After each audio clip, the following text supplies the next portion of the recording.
Como eu posso diferenciar se a queixa que o paciente apresenta tem uma contribuição de estruturas neurais ou não? Precisamos fazer um breve embasamento, levando em consideração também os conceitos que foram abordados sobre dor neuropática, e também a gente vai precisar entender que o sistema nervoso, segundo a ótica da neurodinâmica, é um sistema formado por 3 partes. Uma delas é o que nós chamamos de interfaces mecânicas, que nada mais são do que aquelas estruturas que se avizinham, que circundam as estruturas nervosas. Entre elas estão os forames intervertebrais, as fáscias entre os músculos, os septos intermusculares, os túneis, como no caso do túnel do carpo, túnel do tarso.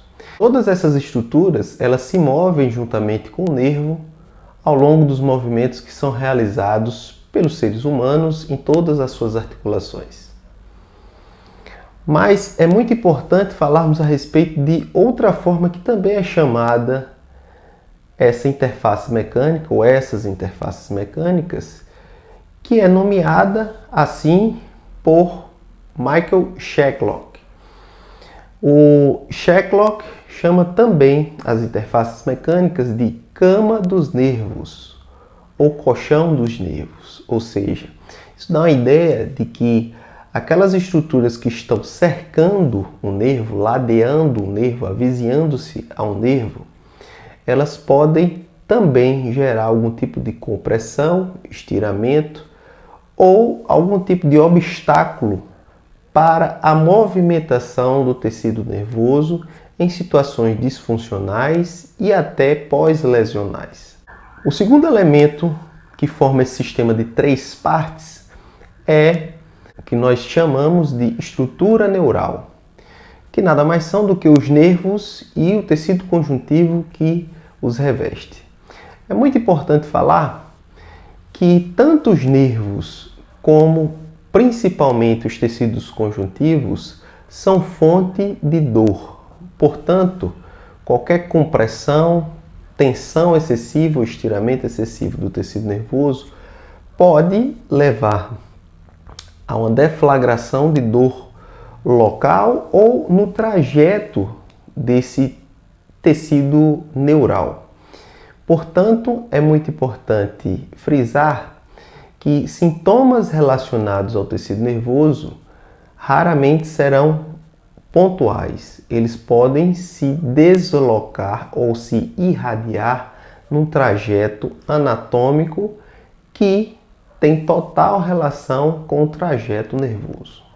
A terceira parte desse sistema de 3 partes é o que nós chamamos de tecidos inervados. Os tecidos inervados incluem pele, ossos, músculos, fáscia, vasos sanguíneos, que todos eles receberão as terminações nervosas dos axônios que viajam em meio a um trajeto nervoso até encontrar essa superfície sobre a qual haverá essa inervação.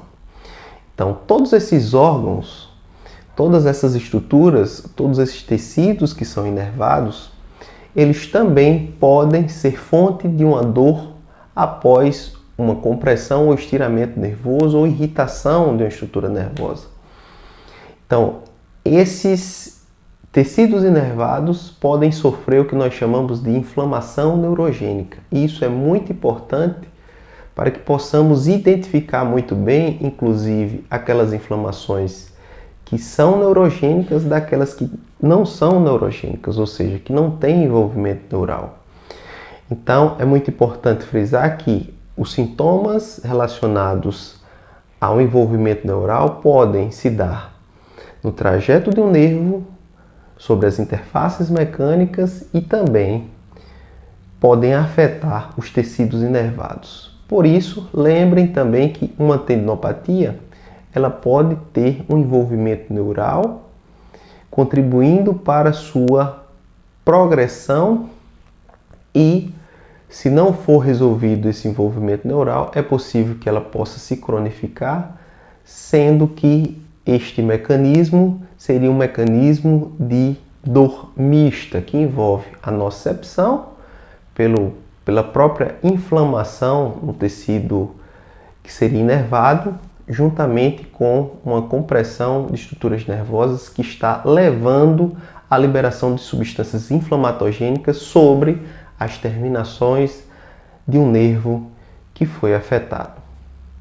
Mas respondendo à pergunta como podemos diferenciar se a queixa que o paciente apresenta tem envolvimento neural ou não, é muito simples. Nós precisamos produzir uma provocação sobre o tecido nervoso para que ele possa manifestar os sinais e sintomas próprios quando estiver sensibilizado. Quando provocamos o tecido nervoso, a melhor forma, a forma mais específica para fazer isso, nós estamos gerando, nesse caso, uma tensão sobre esse tecido nervoso ou sobre essas estruturas que são neurais. E quando alongamos o tecido neural, quando ele estiver envolvido com sintomas do paciente, é natural que duas coisas aconteçam. Que o sintoma, que é queixa do paciente, surja, ou, se ele já estiver presente no momento da avaliação, quando esse tecido nervoso for alongado, tensionado, isso pode produzir um agravamento deste mesmo sintoma.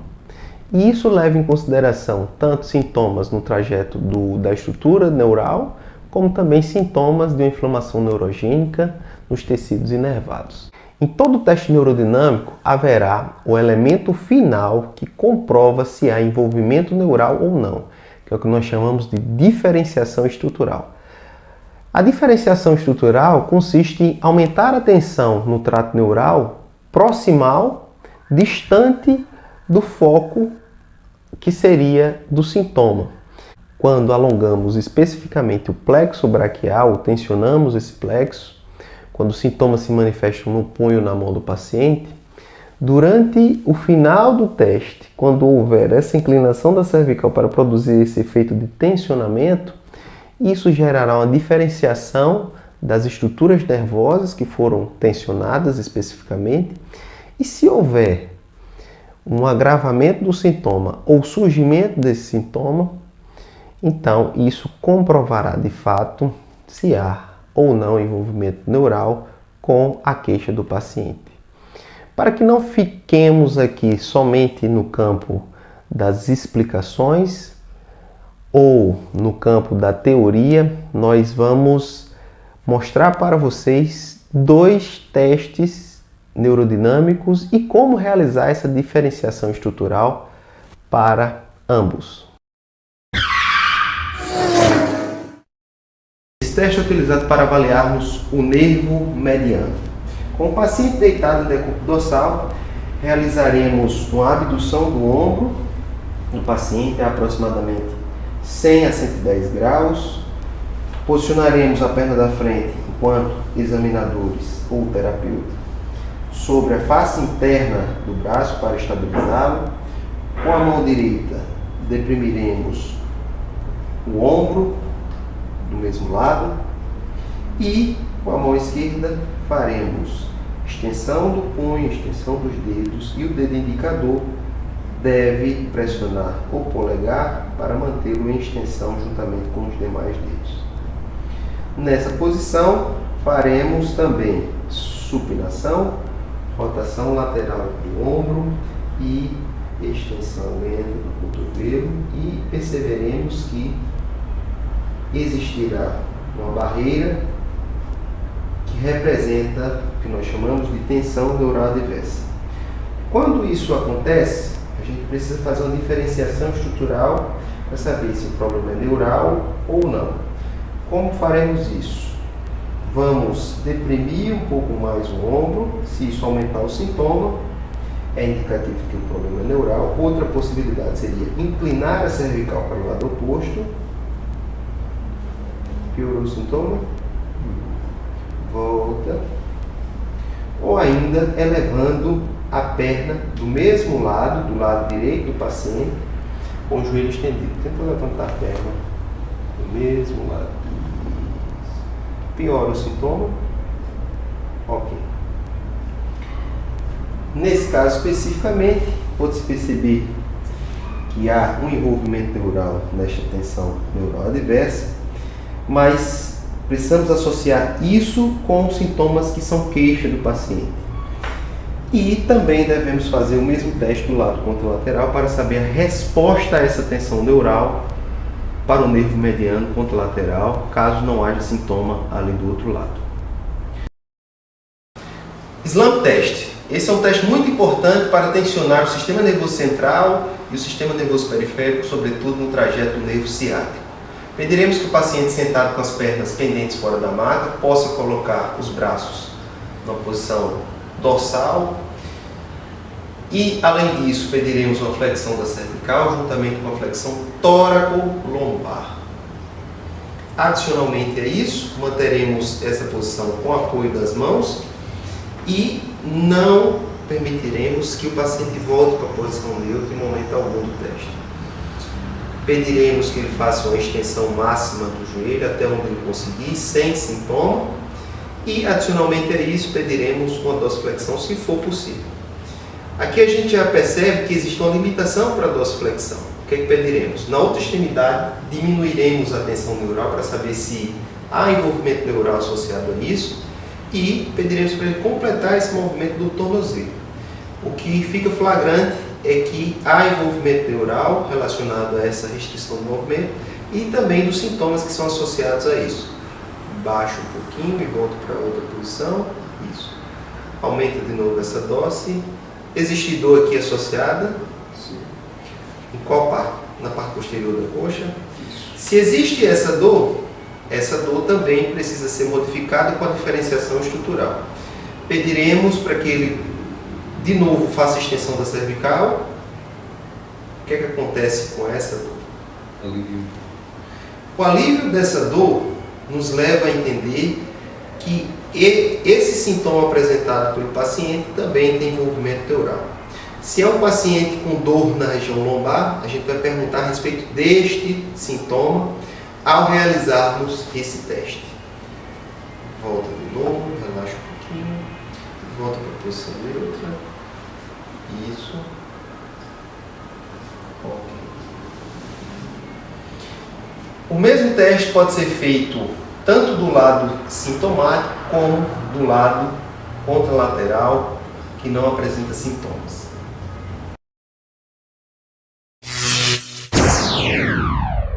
Deixo um forte abraço a todos, fiquem com Deus e até a próxima.